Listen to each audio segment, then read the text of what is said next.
আসসালামু আলাইকুম প্রিয় দর্শক, সবাইকে স্বাগত জানাচ্ছি শাহজাদি মেহেদি নিবেদিত ইসলাম ও নারী অনুষ্ঠান powered by N Mohammad group, co sponsor by Bhaiya hotels. সাথে আছি আমি ফাহমিদা তৃষা। মাহে রমজানের এই মাসে আমরা 30 দিন সিয়াম সাধনার মাধ্যমে আল্লাহর সন্তুষ্টি লাভ করার জন্য আপ্রাণ চেষ্টা করে যাই। এই সময়টাতে যেহেতু দীর্ঘ একটা সময় আমরা পানাহার বর্জন করি, এই সময় যারা দীর্ঘমেয়াদী অসুস্থতায় ভোগেন তাদের নানা ধরনের শারীরিক সমস্যা দেখা দিতে পারে। আর তাই তো আজকে আমরা কথা বলবো রোজাদারদের চিকিৎসা সেবা এই বিষয় নিয়ে। কথা বলবার জন্য স্টুডিওতে আমাদের সাথে উপস্থিত আছেন রিফাত রহিম, সহকারী অধ্যাপক, গাইনি বিভাগ, মুগদা মেডিকেল কলেজ ও হাসপাতাল। আসসালামু আলাইকুম, কেমন আছেন? ওয়ালাইকুম আসসালাম, আলহামদুলিল্লাহ ভালো আছি। আমি একদম প্রথমে আপনার কাছে যেটি জানতে চাই যে অনেক সময় দেখা যাচ্ছে যে রোজার মাসের পরীক্ষা যাদের চলছে, এরা সারাদিন না খেয়ে থাকার ফলে মনে করে যে এদের ব্রেন কাজ করবে না, যেটা পড়বে সেটা ভুলে যাবে। এই কারণে যাদের পরীক্ষা চলে বা সামনে পরীক্ষা, এরা রোজা রাখতে চায় না। এদের জন্য আপনার কি পরামর্শ? বিভিন্নভাবে পরীক্ষায় দেখা গেছে রোজার ব্রেনের যে নিউট্রিশন তার লেভেল কিন্তু আসলে কমে না। যেমন আমাদের ছোটোবেলা আমাদের মা বাবারা বলতো কি, কালকে খুব একটা কঠিন পরীক্ষা আছে, তোমার রোজা রাখলেও চলবে। কিন্তু এটা আসলে রোজা কিন্তু আসলে অভ্যাস। ছোটোবেলা থেকে যদি বাচ্চারা, আমরা যারা বাবা মা আছি, তারা যদি আমাদের বাচ্চারা যখন রোজা রাখার জন্য যাদের ফরজ হয়ে যায়, তখন থেকে ওদের কিন্তু রোজা রাখা অভ্যাস করতে হবে। যারা অভ্যাস নেই সে কিন্তু এটা পারবে না, এটা কিন্তু প্র্যাকটিস। কাজে আমাদের এই জিনিসটা কিন্তু আমাদের সামাজিকভাবে দূর করতে হবে, পরিবার থেকে শুরু করতে হবে। এটা বাচ্চারা তো নিজেরা আনে না, এটা ওদের পরিবার থেকে যদি চলে আসে। আমাদের এখন বাচ্চারা কিন্তু রোজা রেখেই পরীক্ষা দেয়, ওরা কিন্তু খুব ভালো রেজাল্টও করে। কাজে এরকম কোনো নাই, মানে এক্সাম্পল বা কোনো দেখা যায় না কোনো পরীক্ষা করে যে রোজা রাখার ফলে তার ব্রেনের অ্যাক্টিভিটি কমে গেছে। আমরা কিন্তু সবই কাজই করি রোজা করে, তাই না? কাজে এটা একেবারে ভ্রান্ত ধারণা, এটা থেকে আমাদের বেরোয় আসতে হবে। দীর্ঘমেয়াদী অসুস্থতায় যারা ভোগেন, রোজা রাখলে তাদের কি আসলে শারীরিক জটিলতাটা আরও বাড়ে, বা যারা দীর্ঘমেয়াদী অসুস্থতায় ভুগছেন তাদের জন্য কি কোনো বিধি নিষেধ আছে? এখন এখানে দুটো ভাগে করতে হবে। যেমন একটা আছে যে যেমন ক্রনিক কিছু ডিজিজ, যেমন ডায়াবেটিস, হাইপার টেনশন, তারপর হচ্ছে অ্যাজমা পেশেন্ট আছে, তারা থাইরয়েডের ওষুধ খায়। রোজা একদম রাখা যাবে না এরকম কোনো কিন্তু বলা নাই যে রোজা রাখলে তার ক্ষতি হয়ে যাবে মারাত্মক। যদি সেরকম কোনো পরিস্থিতি হয় যে উনি রাখতেই পারছেন না, তাহলে তো উনি, ওনার জন্য তো আল্লাহ তাআলার বিধান আছে, উনি তাহলে ফিদা করবেন, উনি ওনার পরিবর্তে ফিদা করে দেবেন। আর যদি সাময়িকভাবে একটা ডায়রিয়া হয়ে গেল বা জ্বর এসে গেল, তখন ওটাকে কাজা করে পরে রাখতে পারবে। আর যেটা বলতে চাচ্ছিলাম যে ডায়াবেটিস যুগে, এটা নিয়ে কিন্তু আমাদের খুব একটা ধারণা আছে, ভ্রান্ত ধারণা আছে যে ডায়াবেটিস রুগী রোজা রাখতে পারবে না। ডায়াবেটিস রুগী রোজা রাখলে কিন্তু আরও রোজা ভালো, তার ডায়াবেটিস কন্ট্রোল থাকে, কারণ ইনসুলিন তো নেওয়া যাবে। ওই যে একটা ধারণা ছিল ইনসুলিন নেওয়া যাবে না, ব্লাড টেস্ট করা যাবে না। আমি তো ব্লাডও টেস্ট করতে পারছি, রোজা নষ্ট হচ্ছে না। আবার আমি তো ইনসুলিন নিতে পারছি, আমি স্টমাকে কোনো কিছু ঢুকাচ্ছি না, তো আমি কোনো খাদ্য নিচ্ছি না। কিন্তু ইনসুলিন আমার এই নর্মাল যে রিলিজ হতো সেটা হচ্ছে না সময় সময়, সেটাকে আমি ত্বরান্বিত করছি নিয়ে। এটা তো আমার একটা অসুস্থতা, এইটুকু কিন্তু করা যাবে। কাজে ইনসুলিনও নেওয়া যাবে, ব্লাড টেস্টও যেহেতু করা যাবে, তো ওনারা রোজা রাখতে হবে। যদি জীবন ঝুঁকি হয়ে যায় সেই ক্ষেত্রে তো আল্লাহর বিধান আছে।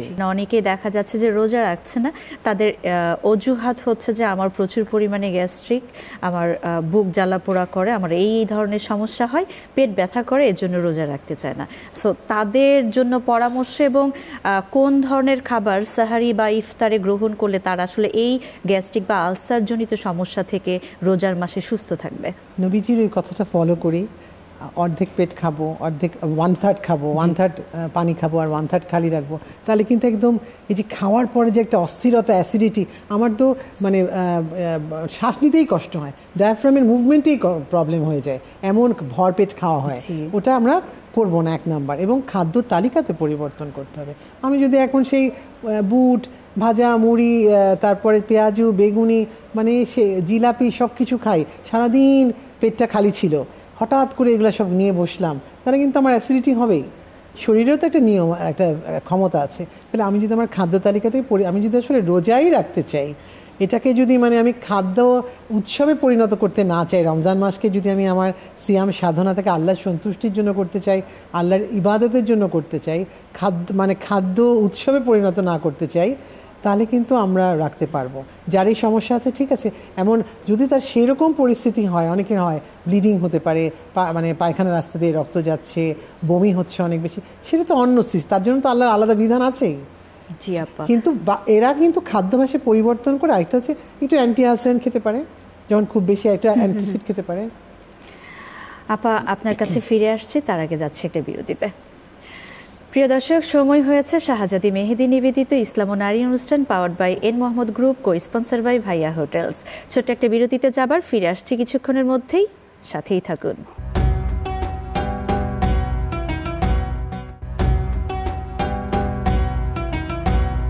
বিরতির পর সবাইকে আরও একবার স্বাগত জানাচ্ছি শাহজাদি মেহেদি নিবেদিত ইসলাম ও নারী অনুষ্ঠান। প্রিয় দর্শক, আজকে আমরা কথা বলছি রোজাদারদের চিকিৎসা সেবা নিয়ে। আপা, রমজান মাসে যেটা দেখা যায় যে আসলে সারাদিনের পানির ঘাটতি পূরণ করার জন্য আমাদের পানি খাওয়া উচিত ইফতার থেকে শুরু করে সাহারি পর্যন্ত সময়টাতে, কিন্তু বেশিরভাগ ক্ষেত্রে দেখা যায় যে অনেকে সাহারিতে এত পরিমাণে পানি খাচ্ছে যে তার স্টোমাক ফুল হয়ে যাচ্ছে পানি দিয়ে। এই একটা নির্দিষ্ট সময়ে এত পরিমাণে পানি একসাথে খাওয়া, এটার কি কোনো স্বাস্থ্য ঝুঁকি রয়েছে? মানে স্বাস্থ্য ঝুঁকি মানে কি, রুগী তো মানে যিনি রোজাদার উনি নিজেই তো খুব কষ্টে ভুগবেন, তো শ্বাসই নিতে পারবেন না, ডায়াফ্রাম মুভমেন্টই তো করবেন একদম পুরা স্টমাক ফুল। আমি যদি 1/3 খালি রাখার কথা, আমি মানে উপরের 1/3 খালি রাখেন, তা ওটাও ভরে ফেলেছি, তাহলে তার কি, তার তো জটিল একটা সিচুয়েশন হবে। এটা তার সেলফ ক্রিয়েটেড। আমি যদি রবিজির সুন্নাহ ফলো করি তাহলে তো আমার এটা হচ্ছে না। আমি কেন, আমি 8 থেকে 10 গ্লাস পানি আমি ভাগ করে খাই না কেন? আমি তো যে কথাটা বারবার বলছিলাম না, একটু একই খাওয়া খাবো, খালি একটু শিডিউলটা চেঞ্জ করব, ভাগ করে খাবো। মানে একবারে আমরা যখন সাহারিতে প্রচুর পানি খাই, এটিকে আমাদের কিডনিতে কোনো প্রভাব ফেলে? সেরকম না, আমার তো ঘুমেও ব্যাঘাত হচ্ছে। আমি বারবার ওভার হাইড্রেশন কোনো কিছু কিন্তু বেশির দরকার নাই, মানে বারবার আমার একটা পেশাবের বেগ হচ্ছে, ঘুম নষ্ট হচ্ছে, আমার ইবাদত নষ্ট হচ্ছে। আমি আবার একটা কেমন দম বন্ধকর পরিস্থিতি হয়, মনে হয় যেন বমি হয়ে যাবে, এরকমও হয়তো। কাজে ওরকম না যে একদম পানি খেয়ে ভালো করে খেয়ে পানি খেয়ে, যে আমার ওই চিন্তায় মাথায় আয়, তোমার রহমতের মাস, আমি রিশিডিউল করে এভাবেই খাবো, আল্লাহর রহমতেই। আমি তো বাদ দিচ্ছি না কোনো কিছু, আমি 10 গ্লাসই তো খাচ্ছি, হিসাব করে খাচ্ছি সারাদিনে। আপনার দীর্ঘমেয়াদী রোগে যারা ভোগেন এবং যাদেরকে হচ্ছে প্রতি মাসেই দেখা যাচ্ছে যে ডাক্তারের ফলো আপের জন্য ডাক্তারের কাছে যেতে হয়, কিন্তু এই ধরনের রোগী যারা আছেন তারা রোজার মাসে ডাক্তারের কাছে যেতে চান না, তাদের কি পরামর্শ দিবেন? যাদের ডায়াবেটিস আছে, প্রেশার আছে বা অন্য কোনো রোগ আছে, এনারা যদি একটু রোজার আগে ডাক্তারের শরণাপন্ন হতেন, রোজার সময় লাগলে তো যেতেই হবে। আর যদি এরকম হয় যে রমজানের আগে আমি একটু প্ল্যান করে নিলাম, আমি কিন্তু বারবারই খেয়াল করবেন খুব প্ল্যানিং এর উপর জোর দিচ্ছি, আমরা সবাই মিলে একটু প্ল্যান করব, একটু রিশিডিউল করব, একবার নতুন করে। মানে আমার তো সুস্থ থাকার আসল উদ্দেশ্য, আল্লাহর সন্তুষ্টি আসল উদ্দেশ্য, আমি সিয়াম পালন করব। এখন এইটাকে করার জন্য, আমাকে সুস্থ থাকার জন্য আমার যা যা করতে আমি করবো। আমি এখন আগে একটু গেলাম ডাক্তারের কাছে, আগে গিয়ে আমার ইনসুলিনের ডোজটা আমি দেখে নিলাম যে আমার ব্লাড সুগারটা কেমন আছে। ডাক্তার যদি কোনো এক্সট্রা কিছু অ্যাড করতে চায় করলো। কোনো মুখে যদি কেউ ওষুধ খেত, ইনসুলিনের সবাই নেবে তা তো না, মুখের ওষুধটা সে কখন খাবে, কি ডোজে খাবে, আবার একটু ব্লাড সুগারটা দেখে নিল। যিনি প্রেশারে ভুগছেন উনি প্রেশারটা যদি ডোজ অ্যাডজাস্ট করতে পারে, যে একটা হয়তো উনি খেতেন দুপুরবেলা, ওই দুপুরবেলার ওষুধটা কখন খাওয়া যাবে, এগুলো একটু আমার মনে রমজান আসার আগে যদি একবার, রমজানে যদি না যেতে চাই, রমজান আসার আগেই যাই না, সুবিধা মতো যাই, গিয়ে পরীক্ষা নিরীক্ষা করে একটু, যে রমজান আমার রোজা রাখাই আমাদের মেইন উদ্দেশ্য, আল্লাহ সন্তুষ্টি, কাজে ওটা আগে করলে কিন্তু ভালো হয়। তাহলে রমজান মাসেও ওনাদের কষ্টও কম হয়, আর লাগলে তো যেতেই হবে। কিংবা অনেক ক্ষেত্রে কি আপনি এটা হতে পারে যে প্রথম কয়েকটা রোজা রাখার পরে যদি ওনাদের মনে হলো যে না ফিজিক্যালি ওনারা একটু প্রবলেম ফিল করছেন, তখন আবার যেতে পারেন। ডাক্তারের কাছে যাওয়ার ব্যাপারে তো কোনো বাধা নেই, কারণ আমি তো ব্লাড টেস্টও করতে পারছি, কাজে আমার তো পরীক্ষা নিরীক্ষাও করতে পারছি। ডাক্তারের কাছে গিয়ে আমি ইফতারে, দেখা যায় কি রমজান মাসে বেশিরভাগ ডাক্তারই ইফতারের আগে বসেন, কিছু এক গ্রুপ হয়তো ইফতারের পরে বসেন। সবাই কিন্তু মুসলমানের একটা চিন্তা, সব ডাক্তার নিজেও তো ইফতার করবেন, কিছু হয়তো ব্যতিক্রম আছে, কিন্তু বেশিরভাগ ক্ষেত্রে কিন্তু এমন হয় যে ইফতারে একটা গ্যাপ থাকবে। আর প্রতি 30 দিনের মধ্যে একদিনই না হয়তো একটু উল্টাপাল্টা হলো, বাকি 29 দিন তো ঠিক আছে। এই যে আপনি পরীক্ষা নিরীক্ষার কথা বললেন, অনেকেই আছে রমজান মাসে, বিশেষ করে আলট্রাসোনোগ্রাম টাইপ এই ধরনের যে কিছু পরীক্ষা নিরীক্ষা আছে, এন্ডোস্কোপি, এই ধরনের পরীক্ষা নিরীক্ষাগুলো অনেকেই রমজান মাসে অ্যাভয়েড করতে চান, তাদের জন্য পরামর্শ কি? এখন একটা হয় কি, প্রেগনেন্সিতে অনেক সময় মানে যখন আর্লি প্রেগনেন্সি হয় তখন পেশাবের চাপ লাগে, ওইটা একটা কারণ হতে পারে যে আমার পেশাবের চাপ তো থাকছে না, বাচ্চার এটা দেখতে পারবে না, ওটা তখন ইফতারের পরে করতে হতে পারে। কিন্তু রোজা রেখে আলট্রাসাউন্ডও করা যাবে না এরকম কিছু না, এন্ডোস্কোপিও করা যাবে। শুধু এন্ডোস্কোপিতে আমি কিছু স্টমাকে কিছু দেবো না, আমি তার চিকিৎসা পারপাসে দেখে দিচ্ছি, তার রোগটা নির্ণয় করে দিচ্ছি, কোনো সমস্যা নাই। আসতেই পারেন ওনারা, এই ভ্রান্ত ধারণা থেকে আমাদের বেরিয়ে আসতে হবে। একদমই তাই আপা। আরো বিস্তারিত জানবো, নিচ্ছে আরেকটি বিরতি। প্রিয় দর্শক, সময় হয়েছে শাহজাদি মেহেদি নিবেদিত ইসলাম ও নারী অনুষ্ঠান powered by N Mohammad group, co sponsor by Bhaiya hotels. অনুষ্ঠান থেকে ছোট্ট একটি বিরতিতে যাবার, ফিরে আসছি কিছুক্ষণের মধ্যেই, সাথেই থাকুন।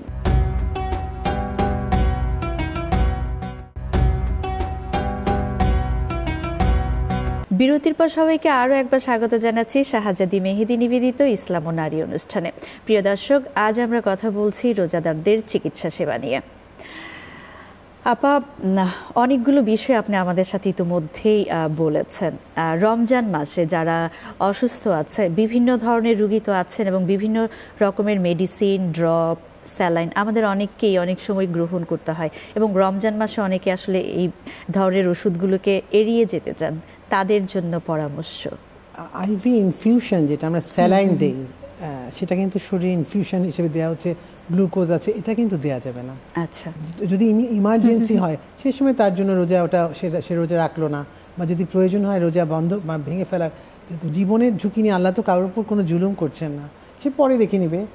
যে সাময়িক অসুস্থতা কাজা করতে পারবে, আর যে দীর্ঘমেয়াদী সে ফিদিয়া করবে, তার তো আল্লাহ তাআলা সব বিধান তো রেখেছেন, জোর করে তো আল্লাহ কাউকে করছেন না। কিন্তু যে ড্রপের ব্যাপারটা, যেমন অনেক সময় আমাদের চোখে ড্রপ দিতে হয়, আমাদের কিছু গ্লুকোমা পেশেন্ট থাকে যাদের কিন্তু ঘন্টায় ঘন্টায় হিসাব করা চোখের জন্য ড্রপ দিতে হয়। এটা তো হয় কি ড্রপটা দেওয়ার কিছুক্ষণ পর না গলায় একটা তিতে ভাব চলে আসে, তো মানুষ মানে আমাদের রুগীরা মনে করে কি আমার তো রোজা ভেঙে গেছে, এটা কিন্তু পেটে যাচ্ছে না। তখন আমরা যদি কুলি করে ফেলি সাথে সাথে, তাহলে সে কিন্তু এই ড্রপটা মেনটেন, শুধু একটা ড্রপের জন্য তার রোজা ভাঙার বা নষ্ট করার, বাদ দেওয়ার কোনো কারণ নেই। সে কিন্তু ড্রপটা ব্যবহার করেই রোজাটা রাখতে পারবে, কুলি করে ফেলে দেবে, সাথে সাথে গুলি করে ফেলে দেবে, সে ড্রপটা দিতে পারবে, কিন্তু এটা তার স্বাস্থ্য ঝুঁকি। অনেকেই অসুস্থ কিন্তু রোজা রাখার মতো শারীরিক সুস্থতা আছে, কিন্তু তাদেরকে হচ্ছে ইনজেকশন দিতে হয়, যে সেক্ষেত্রে আইবি এবং আইএম, মানে ইনজেকশনটাকে দিতে পারবে। ইনসুলিন নিচ্ছে তো, মানে যেটা হচ্ছে আইএম, হ্যাঁ ইনসুলিন সাবকিউটেনিয়াস নেওয়া হয়, ইনসুলিন তো নেওয়া যাচ্ছে, আমার ডাইরেক্ট স্টমাকে তো যাচ্ছে না, ইনসুলিন নিয়ে তো এটা আমার জরুরি একটা জিনিস। আর জীবন ঝুঁকিপূর্ণ যে কেমোথেরাপি পাচ্ছে ক্যান্সারের রোগী, তার জন্য তো রোজা আল্লাহ তাআলা শিথিল করেছেন, সে তো ফিদিয়া করতে পারবে, মাফ না, কিন্তু সে তো ফিদিয়া করবে তার রোজার জন্য, সে তো ইচ্ছা করে করছে না। অনেক জটিল রোগ আছে না, অপারেশন হতে পারে না, শুধু প্রেগনেন্সি ছাড়াও তো কত রকম অপারেশন হয়, প্রেগনেন্সিতে এমনি ওই সময়টুকুই তার কাজ করা হচ্ছে, কিন্তু কত জটিল অপারেশন হতে পারে না। অনেক সময় মেয়েদের, মহিলা রোগী দিয়েই বলি, মেয়েটা সুস্থ ছিল, হঠাৎ করে তার টিউবে বাচ্চা চলে এসে, টিউব একটোপিক, রাপচার একটোপিক বলে, মেয়েটা একদম হঠাৎ করে তার জীবন ঝুঁকিপূর্ণ হয়ে গেল, তার পক্ষে তো এখন আর রোজা রাখা সম্ভব হচ্ছে না, সে তখন রাখবে না। দরকার হলে আরও কিছুদিন না রাখলে, দীর্ঘমেয়াদী ওই পুরোটা সময় যদি সে না রাখতে পারে, সে ফিদিয়া করবে বা কাজাও করতে পারে। তো অনেককে আমরা দেখি যে কথায় কথায় বলে আমি রোজা রাখতে পারি না, রোজা রাখলে আমি খুব অসুস্থ বোধ করি, আমার এই সমস্যা। এটি কি আসলে মানসিক কোনো সমস্যা নাকি শারীরিক কোনো সমস্যা আদৌ হয়ে থাকে? শারীরিক সমস্যা হলে তো তার সিমটম হবে, তার যে বিভিন্ন ইনভেস্টিগেশনে প্রমাণিত হবে। এটা হয় কি বেশিরভাগই আসলে আমাদের প্র্যাকটিস। যে কোনো বয়সে যে কেউ নিজেদের অভ্যাসটা যদি পরিবর্তন করে এবং ছোট থেকে যদি রোজা রাখার অভ্যাস গড়ে তোলে, তাহলে আসলে রোজা রাখাটা সহজ। অভ্যাস করতেই হবে, এটা ফরজ তো, আল্লাহ নির্দেশ, আমাদের তো করতেই হবে, রোজা রাখতে হবে, ফরজ হলে তো রাখতেই হবে। আমাদের দেশে আমরা দেখি যে নারীদের অনেকেরই হচ্ছে বয়স যত বাড়তে থাকে তাদের হচ্ছে জটিলতাগুলো তত বাড়ে, কিন্তু যারা হচ্ছেন রোজা রাখতে খুব ভালোবাসেন, তারা আসলে একদম মানে শারীরিকভাবে অনেক বেশি অসুস্থ থাকলেও তারা রোজা কখনো ছাড়তে চান না, তাদের জন্য একটু পরামর্শ। বা বিশেষ করে যাদের হচ্ছে আপা হাড় ক্ষয় হয়ে যায়, হাঁটু ব্যথা, মেরুদণ্ডের সমস্যা, এদের জন্য একটু পরামর্শ। ধন্যবাদ। হাড় ক্ষয় হয়ে যায় বা অন্য কোনো যেটাতে তার জীবনের ঝুঁকি নেই, তাতে কিন্তু অতিরিক্ত বয়োজ্যেষ্ঠ, 90-এর উপর বয়স হয়ে গেছে, তার জন্য কিন্তু রোজাটা একদম সে কিন্তু ফিদিয়া, রোজা মাফ না, কিন্তু সে তো কিন্তু ফিদিয়া করতে পারে, যে পারছেই না, তাকে তো জোর করে জুলুম করে করার দরকার নাই তার শরীরের উপরে। কিন্তু মেনোপজাল মহিলা যারা তারা যদি একটু খাদ্য তালিকাটা পরিবর্তন করে, আগে থেকে করতে হবে, এক রমজান মাসে তার হবে না। সেই ক্ষেত্রে রমজান মাসে শুধু রোজা রাখার জন্য তো তার হাড়ের ক্ষয় বাড়বে না। তাকে সে তো যেটা দুপুরবেলা যে ওষুধটা খেত বা যেই দইটা খেত সেটা খাক না সেহরিতে, সমস্যা নাই তো। যে দুধটা সে সকালে খেত সেটা ইফতারের সময় খাক, তার সুবিধা করে খাক। কাজে এরকম নাই যে সে যদি পারে, তার যদি মানে ভয়ঙ্কর কোনো জীবনের ঝুঁকি না হয়, তাহলে কেন সে রোজা ছাড়বে? সারাদিন রোজা রাখার পরে আমরা ইফতারে আনহেলদি খাবার তো খাই এবং অনেক বেশি খাবার খেয়ে ফেলি, যেটার কারণে দেখা যাচ্ছে যে হয় আমরা রাতে খাচ্ছি না খেয়ে আমরা একেবারে অনেকেই সাহারিতে খাচ্ছি। রোজার মাসে সুস্থ থাকার জন্য আসলে ইফতার থেকে সাহারি পর্যন্ত আমাদের খাদ্যের পরিপূর্ণ যে পুষ্টির তালিকা আছে সেটা মেনে চলার জন্য আমাদের আসলে কতটুকু পরিমাণ এবং কখন কখন সেটা কিভাবে খাওয়া উচিত? যে আমার সারাদিনে 2000 থেকে 2200 ক্যালোরি আসলে কিসের মধ্যে কোনটায় বেশি আছে আমি তো আর ক্যালোরি মেপে ওজন যন্ত্রে দিয়ে করতে পারবো না, এটা সম্ভব না। কিন্তু আমাদের একটা ধারণা তো আছে যে আমি 1 কাপ ভাতে কতটুকু আছে, রুটিতে আলু, যেগুলো কার্বোহাইড্রেট আমাকে নিতেই হবে। আমি তো ভাত খেলাম, একটা নির্দিষ্ট ভাতও কিন্তু আমরা অনেক পরিমাণে খাবো না। ওই ভাজা পোড়াগুলো আমাদের এই সিস্টেম থেকে আমাদের বেরিয়ে আসতে হবে, তাহলে কিন্তু আমাদের রোজা অনেক ইজি হবে, অনেক জটিলতাও আমাদের কমবে, আমরা এই আলসার এই অ্যাসিডিটি থেকে অনেক মুক্তি পাবো ইনশাআল্লাহ। অসংখ্য ধন্যবাদ আপা আপনাকে আমাদেরকে সময় দেওয়ার জন্য। অনেক ধন্যবাদ আমাকে। এবং প্রিয় দর্শক, এই রমজানে একবারে পেট ভরে অনেক খাবার খেয়ে অসুস্থ হওয়ার চেয়ে পরিমিত খাবার গ্রহণ করি। খাবার অপচয় করা একদমই উচিত না, যেটিকে ইসলাম কখনোই সমর্থন করে না। আজকের মতো বিদায় নিচ্ছি। শাহজাদি মেহেদি নিবেদিত ইসলাম ও নারী অনুষ্ঠান powered by N Mohammad group, co sponsor by Bhaiya hotels. আমি ফাহমিদা তৃষা। দেখা হবে পরবর্তী আয়োজনে নতুন কোনো অতিথিকে সাথে নিয়ে। সে পর্যন্ত সবাই ভালো থাকুন, সুস্থ থাকুন। আল্লাহ হাফেজ।